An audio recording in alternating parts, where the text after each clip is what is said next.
Hello world of YouTube, it is year-end list season for the year of 2018, and today we're kicking things off with my list of the top 11 worst records I had checked out in 2018.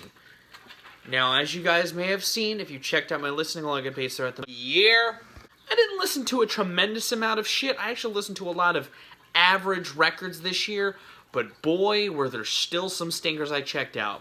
Now, I didn't check out every bad record that had a lot of popular bad press, but I did check out a handful of them, and we're going to break them down right now. Love to my uptown crew. This new shit swing like Tiger at the Masters.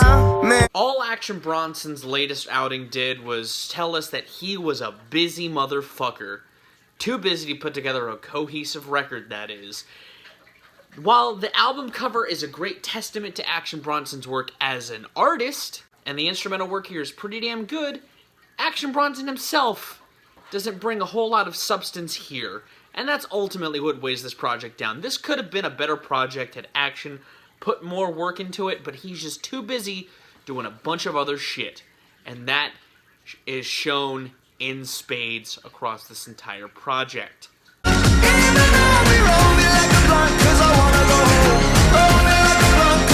Ultimately, I wasn't too warm on Death of a Bachelor either, but I like this even less because it is just the Brendan Urie show. And that's a show I give zero fucks about. While I like a few of the instrumental backdrops that Brendan is playing with here, I could care less about a lot of the lyrics he's singing about. His voice is as annoying as ever, and it doesn't help that on some of the singles, he just sings in such a way that is supposed to be catchy, but I just find inherently annoying. Arguably the worst thing this band has ever done, and without a doubt, the most self-indulgent project this band has ever been associated with. Which is kind of upsetting because their earlier material had some interesting stuff going on in it.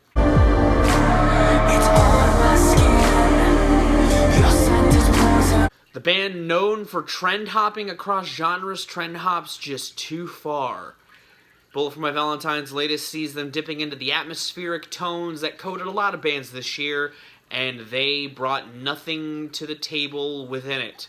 While there are a few tracks that remind me of their earlier work, this record is without a doubt the most boring and the most sad to listen to. And not because of Matt Tuck's juvenile, depressing lyrics, but because those lyrics are on top of a lot of mediocre instrumentals. Some of the guitar work is of that standard that they set, but there isn't enough of it to save it from being one of the worst, without a doubt, of the year. Years of doing what I want.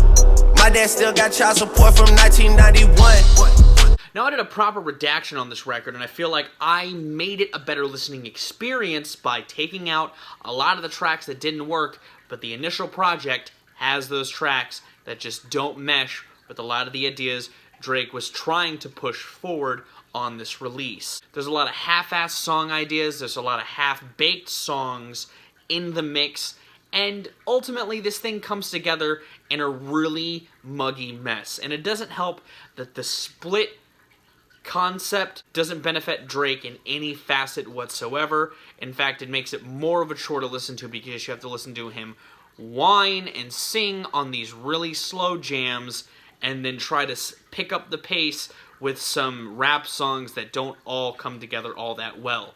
It's just a bunch of Drake that I don't like, I don't want to sit through anymore, and I kind of hope Drake takes a break. But if you want to see and hear a better listening experience of this record, check out my redaction. It's linked below. You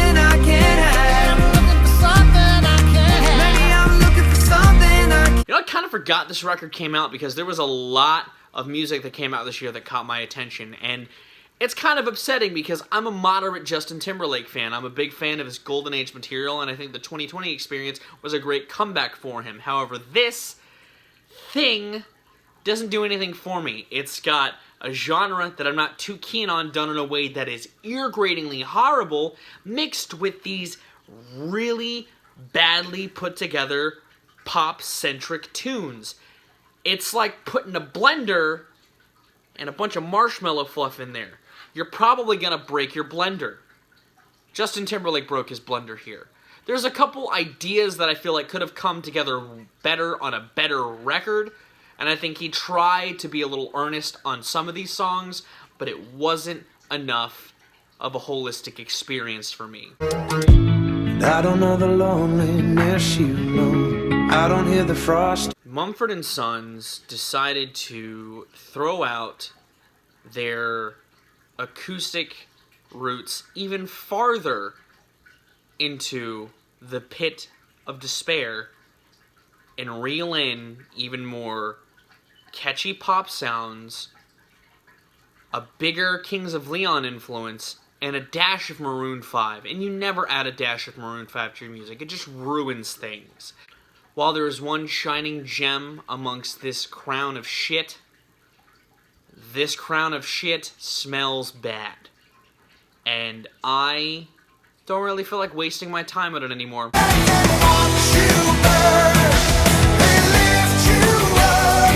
Disturbed finally grew up, only they became really boring dads.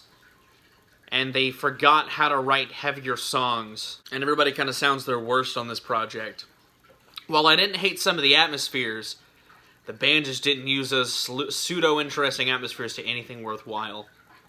Again, one of those projects that I feel like is going to be immediately lost with time, and is going to be kind of a forgotten footnote in a band that's already kind of falling out of the times fast. I came up from scamming and swiping. Still for my neighbor, I'm trifling.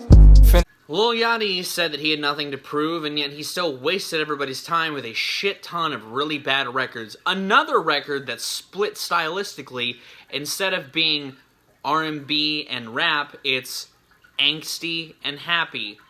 And Lil Yachty does neither of them all that well on this project. While there's 3 songs that I feel like work, everything built around it is just terrible. The flows are even worse than your standard Yachty project. The subject matter is even more surface level.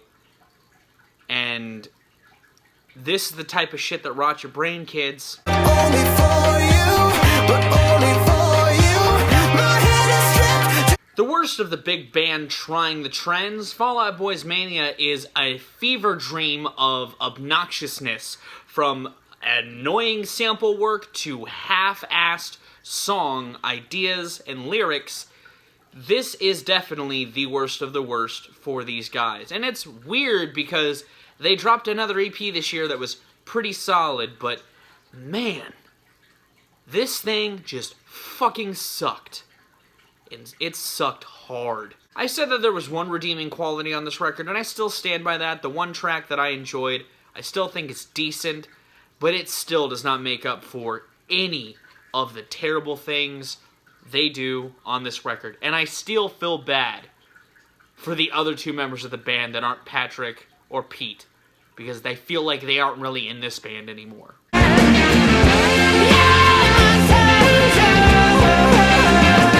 Kyra Nearsay, Kvelertak, King Gizzard and the Lizard Wizard, Queens of the Stone Age, Foxygen, Red Hot Chili Peppers, The Voids, Sunflower Bean, Ghost, Ty Segall's records they did put out this year. Fucking Jack White, the Japan Droids, and Death from Above 1979. All bands that have put out records in the last couple of years that are doing more things for the genre of rock music than Greta Van Fleet did with this incredibly watered down tribute to blues rock that sounds like a carbon copy of so many other things one of the most revered bands in the genre was doing in their golden age.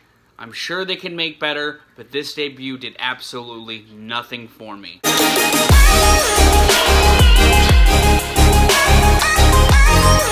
It is a void of nothing, comprised of the musings of a washed-up kid star. It is the most bleak and depressing thing I listened to all year, only out of sheer frustration and sadness within these very pristinely done, completely idiosyncratic, sad boy pop songs. Aaron Carter should not have tried to come back because this is a failure on all fronts. A dumpster fire of a record, and the worst thing I heard from 2018, without question. And that was my list for the top 11 worst records of 2018. If you'd like to read my top 25, which also includes Eminem's Kamikaze, the latest Animal Collective record, Tech Nine's Planet, and the latest Death Cab for Cutie record, it is linked in the description. Tomorrow's list, since this is List Week 2018, is going to be the top 6 games of 2018. Hopefully you're excited for that, but I'm going to go. I have been Viral Rack. You guys have good days, lives, and situations, and I'll see you another day. Tomorrow, but another day is my sign-off. You know, these are a lot easier to do when I feel like I don't have to do a mini review of the album and tell you why it's the worst of the year, where I can just tell you why it's the worst. This is why I should have started reviewing records more consistently a long time ago.